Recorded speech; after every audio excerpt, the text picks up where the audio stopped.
Hello and welcome to the channel Easy Math by RN. Today we are going to learn about pairs of angles made by two lines and a transversal. So let's begin by understanding the definitions and properties of various terms related to lines on a plane.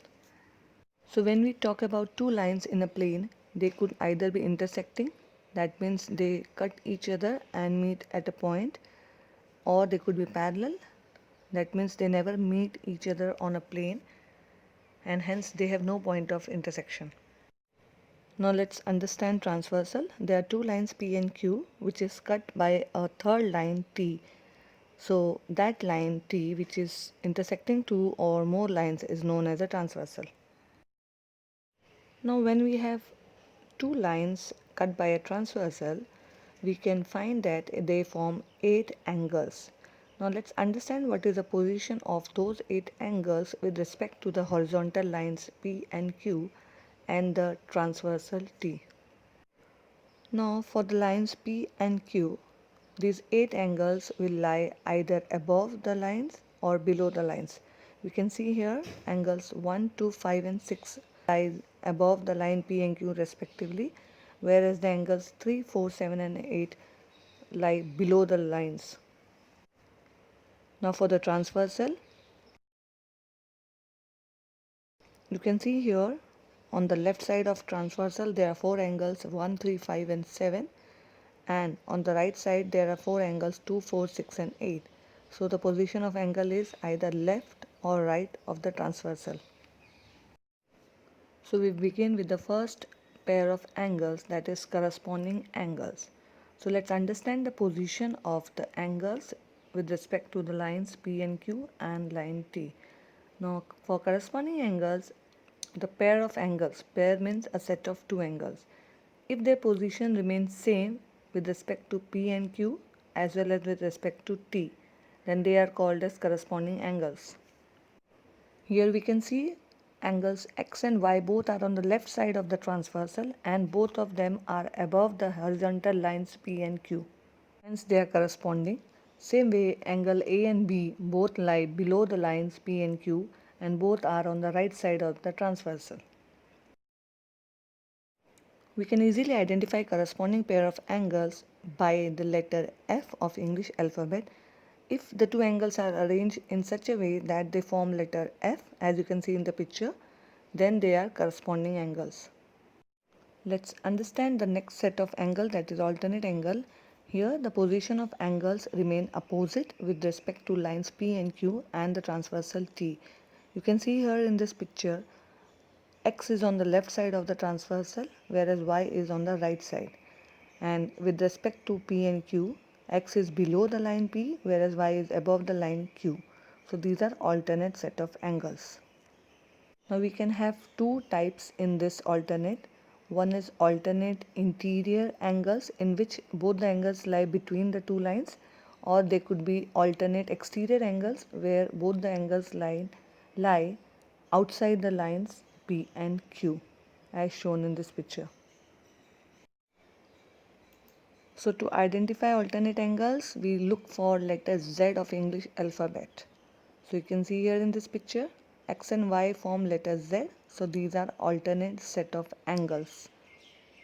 Now the third set of angles is co-interior angles. Here the position of angles will remain same with respect to the transversal. Actually co-interior means they will lie between the two lines. So both of the given angles will be between the lines P and Q, and also they will lie on the same side of the transversal. So you can see here X and Y both are on the left side of the transversal and they are between the lines P and Q. So these are co-interior angles. Same way A and B are on the right side and between the lines P and Q. So these are co-interior angles.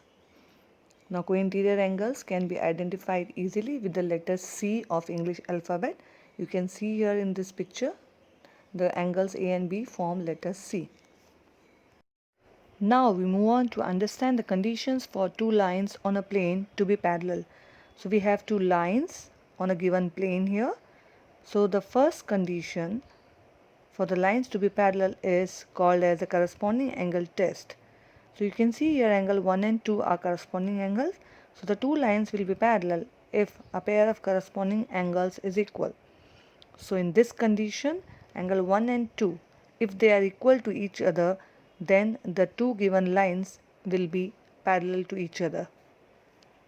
The next test is called the alternate angle test. So similar to corresponding angle, we have here alternate pair of angles 1 and 2. So the lines will be parallel if one pair of alternate angles is equal. So if angle 1 is equal to angle 2, the two lines will be parallel.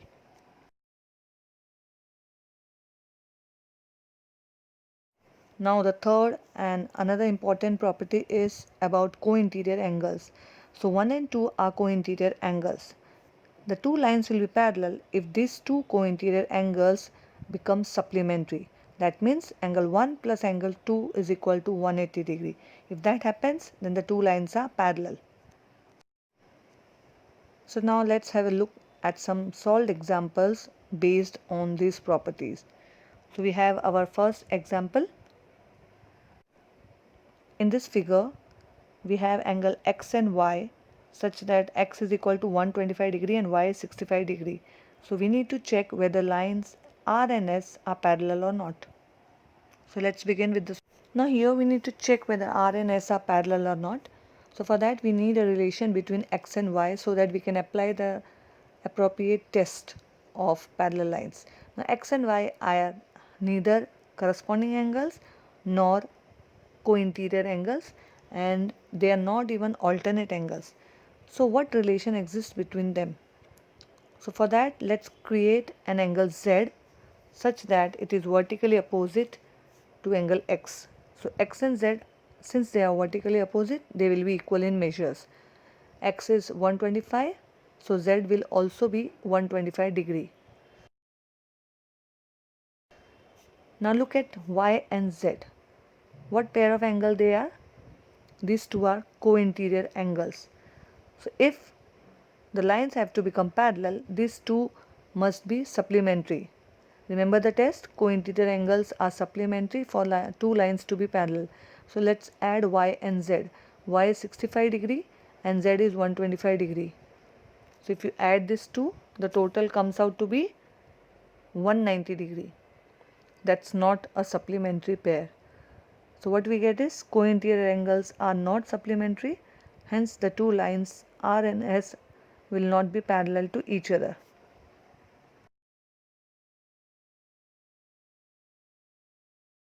Moving on to second example, we have a diagram in which P and Q are parallel to each other, and out of those 8 angles, angle A is given to be 35 degree and we need to find all the remaining angles. Now look at angle A, which is 35 degree, and B is linear pair with A. So what do we get is A plus B equals to 180 degree. Substitute the value of A, which is 35, so we'll get the value of B. So B will be 180 minus 35, which is 145 degree. So we got B 145. So we have A and B now. Now moving on further, we can take different pairs of angle for A. Let's take A and C. Now A and C are vertically opposite angles, and we know vertically opposite angles are equal. So C will be same as A, which is 35 degree. So we got A, B, C. Now let's find out the next angle. Let's find out D now. So now D and B, they are also vertically opposite angles, so they will be equal in measure. We already found out B, which is 145, so D will also be 145 degree. So what we got is we got the 4 angles on the line P. Now let's move on to line Q and look for a relation between the angles of line P and Q. So we can take the easiest one, that is corresponding angles. So look for corresponding angles of A, B, C and D. You will find them on line Q. So let's start with F. Now F is corresponding with B.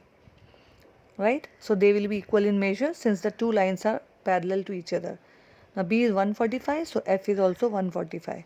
Same way look for E. E corresponding with A. A value is 35, so E will also be 35 degree. Now let's move on to the next one. We can take G. Now G and E, which are vertically opposite, so they will be again equal in measure. E is 35, so G is also 35.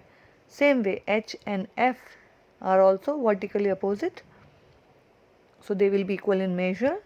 So each of them will measure 145 degree.